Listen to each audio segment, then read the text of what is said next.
I have a question, if you have any insight to Tolkien's positioning himself as a translator rather than an author. Do you have any ideas on his purpose? Was it just to be fun, or is there something bigger there? Yes. I think he does it to be fun, but his idea of fun is something bigger, Fair point. if that makes sense. Yeah. His idea of fun is let's read the Norse sagas in the original. Right. But it's part of his whole project of, let's see how to describe this. Connecting all the disparate bits of English literature, filling in the gaps, and making them into one huge story. So I think that's what he's trying to do. We all know he wrote in this letter he wanted to write a mythology for England. He didn't feel like the Arthurian legendarium was closely enough connected with the history of the English language itself, and had spent too much time over in France and gotten all Frenchified. So he wanted to write a mythology that was intimately interconnected with the English language. And so he invents a bunch of Elvish languages to do so. That's an interesting other story. But what he's trying to do is create this world that explains a lot of missing pieces in British literature. So he's trying to connect the Beowulf story to his Elvish legendarium by means of that mysterious character at the beginning of Beowulf, shield shaving, who comes in a boat from who knows where, from the west across the sea, serves as their great king, and then they put his body in a boat and he goes off to the west again. He wants to connect the Arthurian legendarium in his unfinished The Fall of Arthur. He was going to have Lancelot be an Earendel kind of figure who goes sailing off into the west to seek for his beloved King Arthur.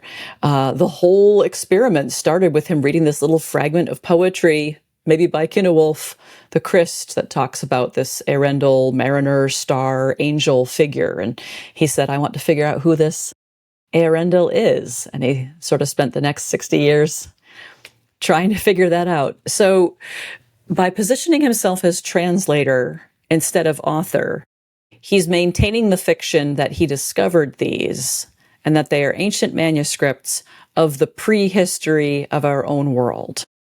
And so we are descendants of these characters, and we are their spiritual heirs. We are still members of the same story. We're still fighting the same long defeat that they were fighting. So I think that's probably the purpose of positioning himself as translator, as well as all of his language games that he's playing that are very serious to him. Very, very serious. Hard to even comprehend the level of commitment that he carried in that endeavor. As I mentioned earlier, my own assumption is that the language of the narrator would have changed as Tolkien himself aged, but it seems as though perhaps you might have some specific examples about the narrator's role evolving across the series within the Lord of the Rings. Would you be willing to share those? Sure, I would. It does seem that the narrator evolves as this whole Lord of the Rings project evolves, because it began because his publisher asked for a sequel to The Hobbit. They wanted more fun Hobbit stories for kids. Oops, yes. Didn't quite get that. Is it true, I read somewhere, that he sent them what he had of the Silmarillion as a first response? He did. And furthermore, he wanted to write the entire thing in Elvish verse. Why did the publisher jump on that? He was not interested in commercial success, clearly. Right. And when he did get it, it was very troublesome. Yeah. Have you seen the very funny meme, or at least picture, of the actor Matt Smith in his first Doctor Who season and in his last Doctor Who season? If not. So if you could find that would be a hilarious thing to, put out on our socials or whatever. Maybe I'll find it and put it on my social media accounts. And the first one, Matt Smith just looks like this adorable puppy dog. He's just like so cute and happy and fun and youthful. And in the old one, he just looks weary and jaded, and he has the weight of the world on him. That's kind of what I think happens to this narrator in a way. The very first line we get from the narrator is, When Mr. Bilbo Baggins of Bag End announced that he would be shortly be celebrating his 11th birthday with a party of special magnificence, there was much talk and excitement in Hobbiton. It's cheerful, it's childish, it's silly. It's got this very funny word, 11th. It's happening at a place called Bag End, which can't be a very serious place. It's slightly mocking. He's going to celebrate his birthday with a party of special magnificence. So it seems like it's very, very gently making fun of a grown-up who wants to have a super huge birthday party, and a little bit teasing his culture that, like, this is the biggest thing that's happened in Hobbiton in many a day. So that's our initial narrator. Later on, book 5, because of course your listeners know it's not a trilogy, right? It's 6 volumes, 6 books. Here's how book 5 opens. Pippin looked out from the shelter of Gandalf's cloak. He wondered if he was awake or still sleeping, still in the swift-moving dream in which he had been wrapped so long since the great ride began. They're on Snowmane's back, riding across Rohan. The dark world was rushing by, and the wind sang loudly in his ears. He could see nothing but the wheeling stars, and away to his right, vast shadows against the sky. So it's much more serious. It's much more epic. This is what we've come to expect in our sort of epic fantasy telling. And when we get to the beginning of book 6, Sam roused himself painfully from the ground.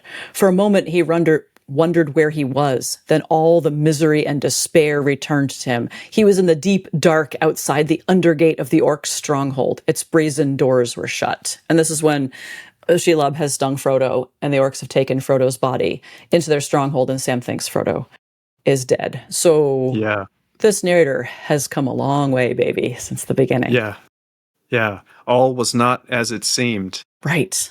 But that's not how the book ends, though, right? Right. It doesn't end in darkness and despair.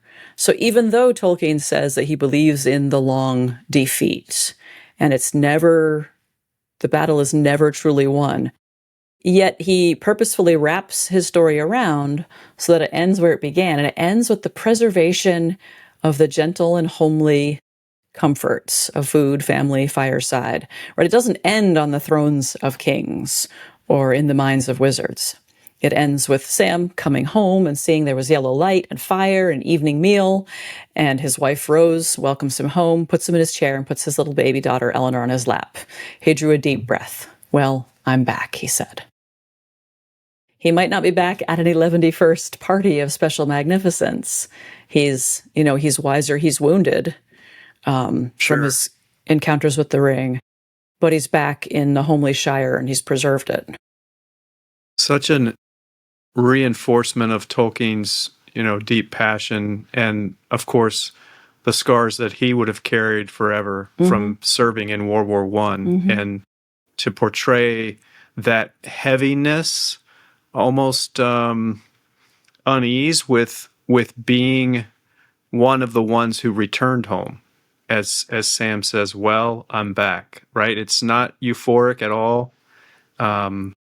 Very interesting. You're right. If you read it, "Well, I'm back," then you read it more like, "But my beloved Master Frodo isn't, and how many others are never coming home." Yeah. Boy, you'll find the Matt Smith photo. I'll find the one that jumps out to me is of Abraham Lincoln.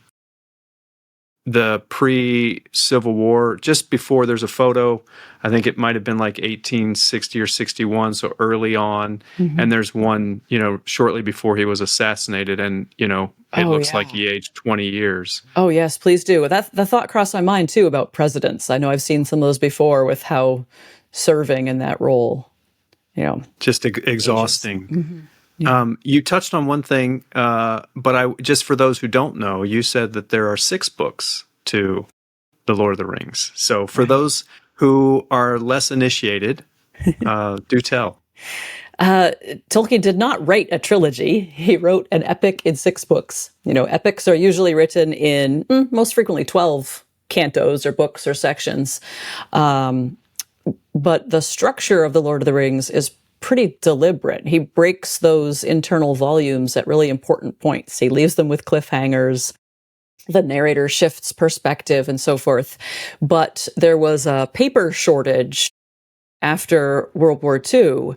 And for whatever reason, the publisher found it easier and cheaper to bind and sell it in 3 volumes, just because of the sizes of paper and what he had available and things like that. So we've come to think of it as like the quintessential trilogy because of a purely material reality, because of a marketing, a commercial decision. Fascinating. Well, I've got to imagine there's some enterprising Tolkien fans that have published a 6-volume set for those true, diehard. I have never seen one, and I'm certain that HarperCollins would not allow that. But it is a project that ought to be done when things open up to those possibilities. There are many things that need to exist when those possibilities open, like the complete letters and papers that are in restricted collections in the Bodleian.